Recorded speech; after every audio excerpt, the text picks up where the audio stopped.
Hello mga kalingap, welcome back sa aking YouTube channel. At ngayon, dito na naman si Kuya Rodolfo. Yan, pinakain natin yan, mapapanood nyo dyan. At nagbila ko ng lulutuin kong karne, sinabawan. So yan, dali-dali nyo nang matapos para kain kami dito.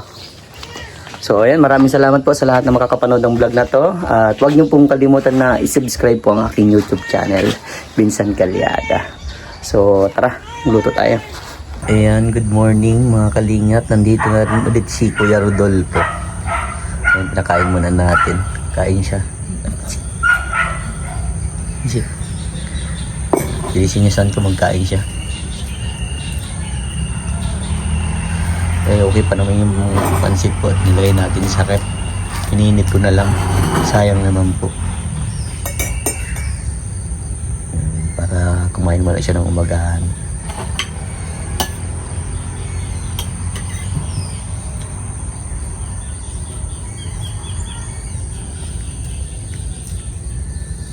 Hindi pa daw.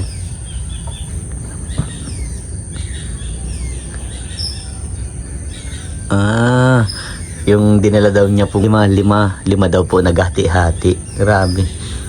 Hati. Okay. Hinati-hati daw nila yung pansit na pinadala ko kahapon. So, ayan. At paano? Alas 8, nagbalik na nga siya dito. Sabi ko sa kanya, okay. Sabi ko sa kanya kasi, punta lang siya dito kasi dito naman ako natulog sa bahay. And then lulutuan ko na lang siya mamaya ng tanghalian. I think mga half day lang tapos natin. Luto na lang kahit ano naiulam namin mamaya. Nakakatuwa talagang yung pagkain ni nagkati-ati nila talaga. Ayan, grabe talaga sipag ni Kuya Rodolfo. Ayan, kalamansi ko. Meron pa po dyan, mga 2 meter pa po ang abot pa dyan sa akin. Pero dito ko lang muna po siya. Konti na lang. Tinapon ko na yung mga basura. Konti na lang, matatapos na. Luto na din ako ng sinabawang baboy para sa uulamin namin tanghalian. So, ayan, pagdating ng panahon, dito ko papatayo ang pinapangarap kong bahay. Para dito na ako pag naging okay na yung namin ni Mrs.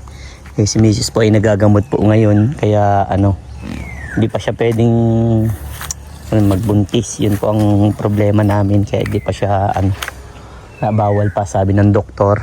Kaya yun, konting tiis kung pag binigay na sa amin ni Lord ay sobrang papasalamat na ako kay Lord niyan,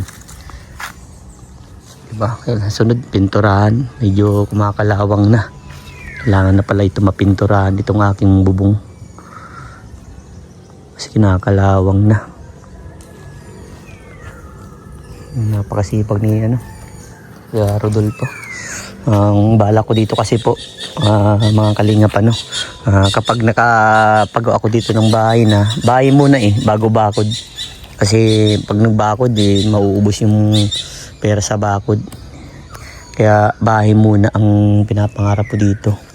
Papatanggal ko itong puno. Yan, papatanggal ko yan. At nakontrata na din Kuya Rodolfo. Yan. Pagka nagkaroon ako ditong magandang bahay, yung pinapangarap kong bahay, tsaka na ako magpapabakod. Yun.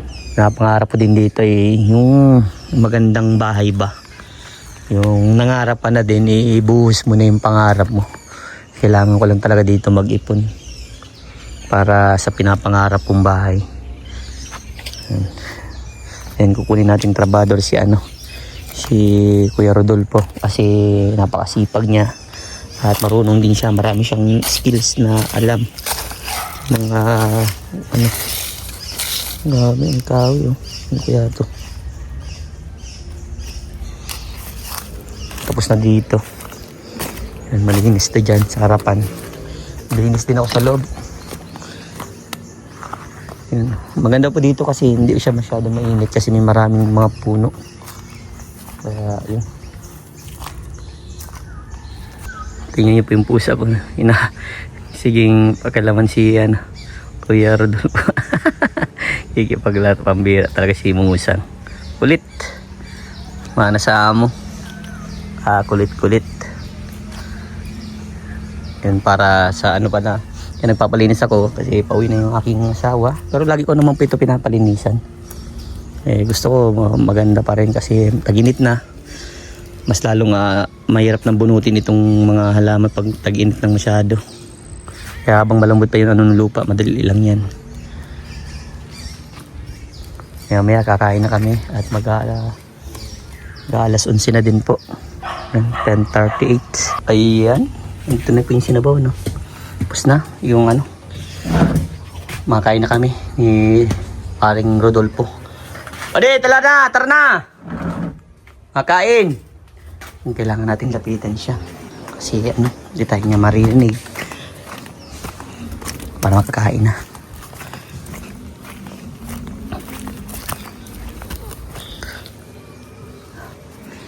Okay daw. Kain na muna po kami. Kain po tayo mga kalingap. Lord, maraming salamat po sa pagkain ito. Ito po yung silbing kalakasan namin.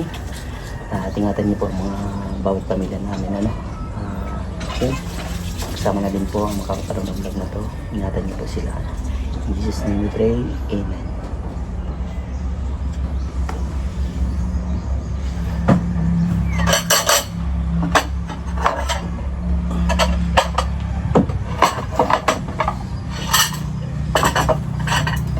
It's kain time. Dito ko na si Kuya Rodolfo Papisto.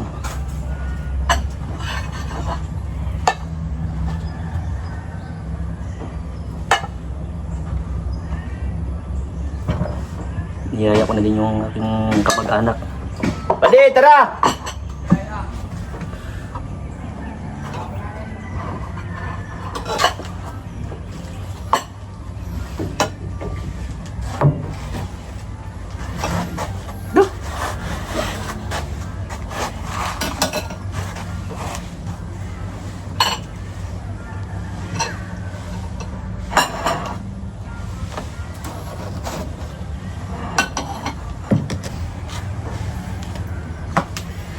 Kain.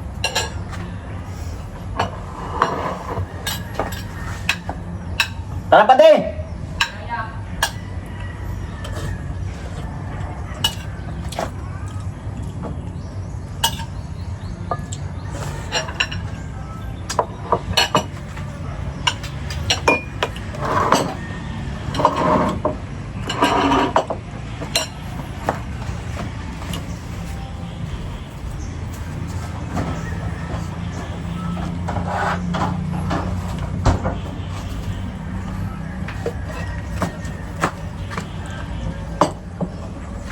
Kain po muna kami. Kain po tayo mga kalingap.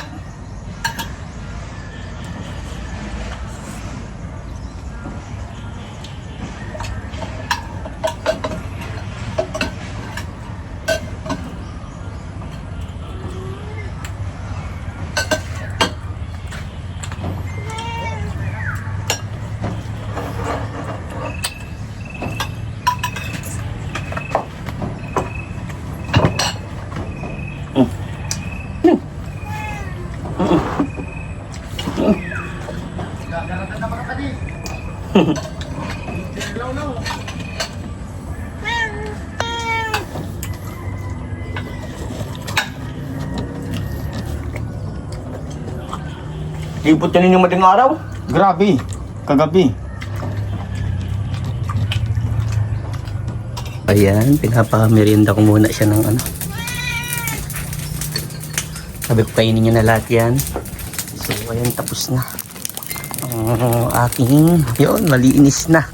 Grabe, sobrang galing. Kakatuwa. Ayos na, malinis na. So ayan, pinapakain ko muna siya para uwi siya busog na. Yan, totoo yan siya Rodolfo.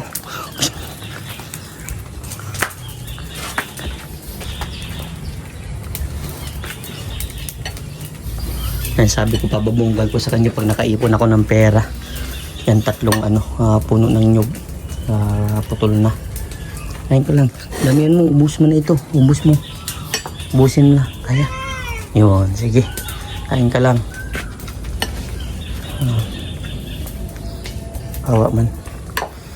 Para makatulong man din tayo kahit papaano sa kanya. Kahapon, binigyan ko na siya ng pera. Sabi ko, naragdagan ko na lang din ngayon. Pero pag may trabaho po kasi dito, 1 araw lang natatapos na. Pero siya, ginawa niyang 2 araw. Pero napakapulido. Kaya ayun, dagang ko na lang din.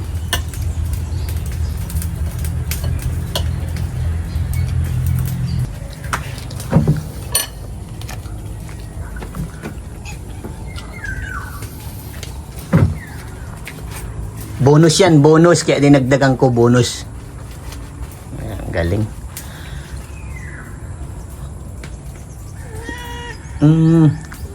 Mamaya, yung video niya daw, mamaya papanoorin niya daw.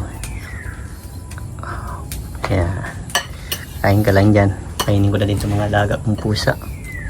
Yun po, maraming salamat po sa lahat na makakapanood itong vlog na to. At sana i-like and share po natin, para, ayun, manunumbalik ang pag-charity ni Vincent Calyada. Sa tulong po ninyo yan, mga kalingap. Mahal na mahal ko po kayo, and God bless everyone. Magmahalan lang po tayo at magtulungan po tayo.